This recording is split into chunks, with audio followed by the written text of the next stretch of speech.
Hello everyone, welcome to Scorcher Toys at anymoon.com's transformation guide for the KitzConcept 172 scale KC collectible VF1 Veritech.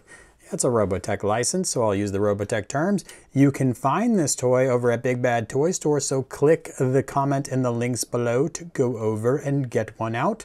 And also, of course, check out my full review. To begin, if you've got cavity fillers, go ahead and remove those. You're not going to be using them in Guardian mode. Same thing with the neck cavity filler. Toy will end up looking just like this. And then what we're going to do is we're going to spread our wings out. We'll probably keep them that way since they'll need to be out for Guardian mode. And then we're going to take these rubber pegs that the hips are on, and we're just going to pop them out. This is very similar to Bandai's high metal line of toys.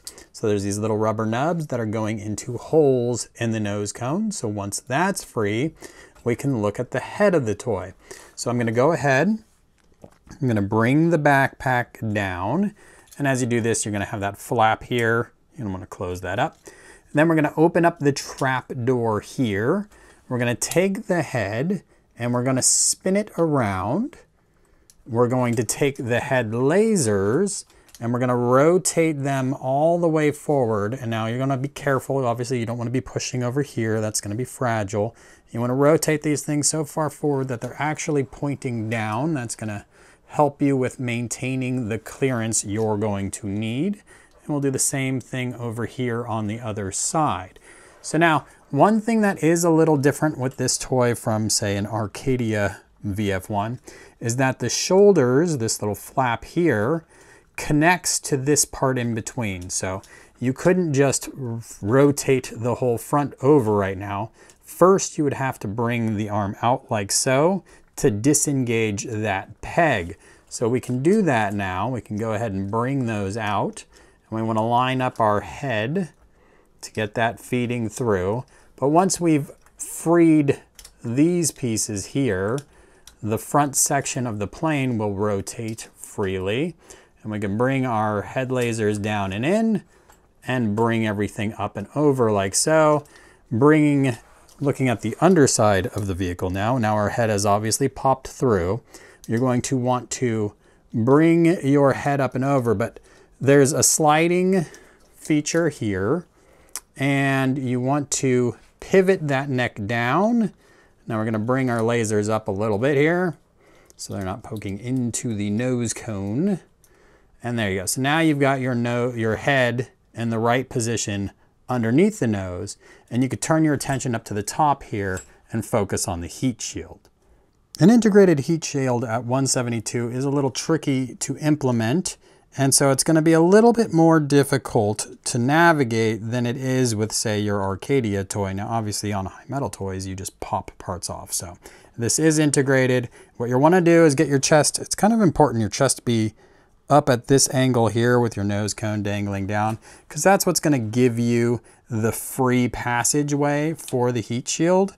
So you get the nose down, chest up, and then you're going to pinch a little on the heat shield. And you want to make sure it goes inside that housing. And it is a fairly flexible material. It'll start in, and it's going to be a very tight fit, but there you can see it pops all the way through. And then we can just continue as you naturally would of bringing over the front section of the vehicle. We're going to close the trap door here. We're going to line up these tabs with those slots. We're going to press that back. We're going to turn our toy over and make sure everything's in the right position there. And bring up our nose cone. Remember, it's on a slider, so you need to make sure there's room for that as well.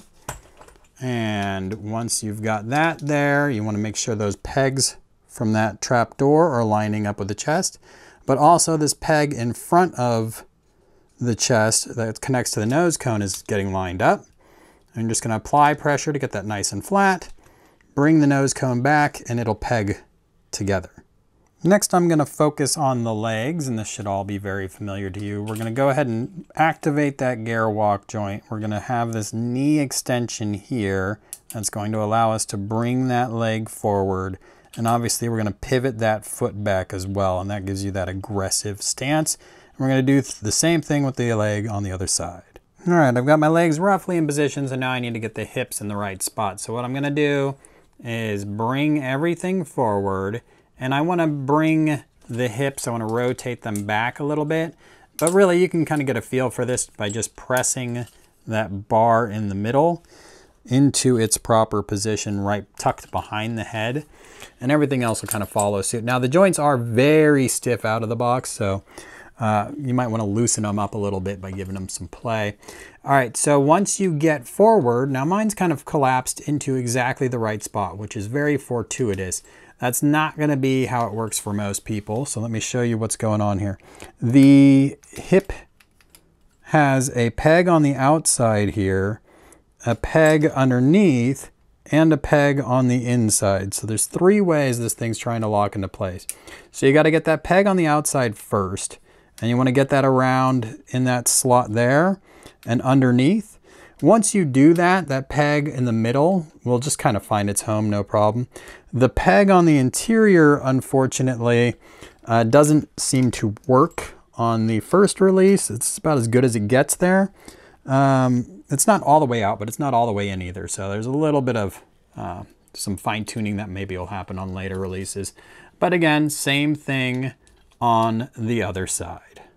Your toy will look something like this, and we're going to go ahead and remove the intake fan cover. We don't need that for Guardian or Fighter mode. And we're going to obviously flip over our backpack here, and we want to kind of shove it as far forward as it'll go, because that's kind of how it works. And then you're going to flip down that flap in the back as well. Now we'll swing the wings back and rotate the shoulders up. And you'll note that they sit a little bit high, so if you try to bring your wings forward, they will run into the shoulders. You can, it depends on what you want to do here. If you want a natural range of movement with your shoulder, you're going to want to keep those wings swept back. But you can, if you put a thumb underneath the intake here, you can recess that shoulder just enough to get the wing right on top of it. And then you're just going to rely on the motion from the bicep swivel and the elbow. You can't really pivot out too far either. So that's going to really limit what you do. So up to you kind of which flavor of arm and shoulder and wing placement you want to go with. And then you'll want to just twist out at the knees to get something that looks a little bit more natural. And if you had your nose cone slide forward like I just did, push that back into place. And here you are. You are in Guardian mode. You've had your fun in Guardian mode, and now you want to continue on to Fighter mode. And you are going to start with the hand. Now, you're going to fish a fingernail in. Mine was a little loose to begin with here, but you're going to open this trap door, and then you're going to get the 3 fingers tucked in, and you want your trigger finger and your thumb kind of lined up with each other like so. And then you're just going to bring this back and over, and it will fill in nicely in the cavity, and then close the trap door like so, and repeat on the other side. Okay, I've got my toy flipped over now. I'm going to take my arm and I am going to rotate the shoulder and get the back of the arm lined up straight like so. And then I'm going to apply pressure backwards. Now you can see there's a little slot that the shoulder connects to and kind of locks it in place for Guardian and Battloid modes. And we're just going to put a little pressure to go around that. And it's a little bit smoother than what you'd see on the Arcadia version, where that is a very rigid bump that you have to really apply a lot of pressure to get up and over. We're just going to swing things around, and I'm going to bring it all the way to the front like so. And now I'm going to do the same thing on the other side here. So I'm going to rotate my arm, get everything all lined up. Rotated it the wrong direction there. But we'll rotate it like so, and we're going to bring it back and around. And you should have no problem with your legs getting in the way. And then as you get back, you want to make sure that the plate that the shoulder is on is going to get flush with the plate on the other side. And then you're just going to push them, and you can actually apply a little bit of pressure, and get those arms locked nice and tight together. Your toy is in VTOL mode now, well, VTOL of sorts, and we're gonna bring the backpack back. So we wanna make sure that this flap is tucked in. We're gonna bring everything back. It's gonna fit pretty tight, just a little wiggle jiggle to get it flush. And then we're gonna open up our vertical stabilizers, and we're gonna push the one side closed so there's no gap there.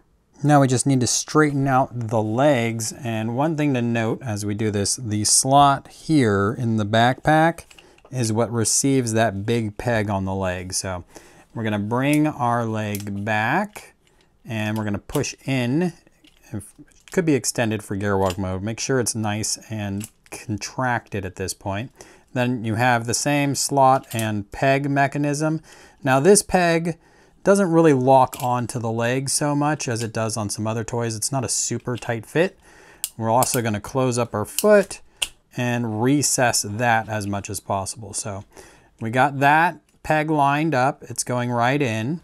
And now what we want to do is get this peg on the further back part of the leg to go into the backpack. And so we're just going to keep pushing down on the backpack and up on the leg until that happens. And we're going to repeat on the other side. And that is it, folks. You should be in fighter mode, which will look like this.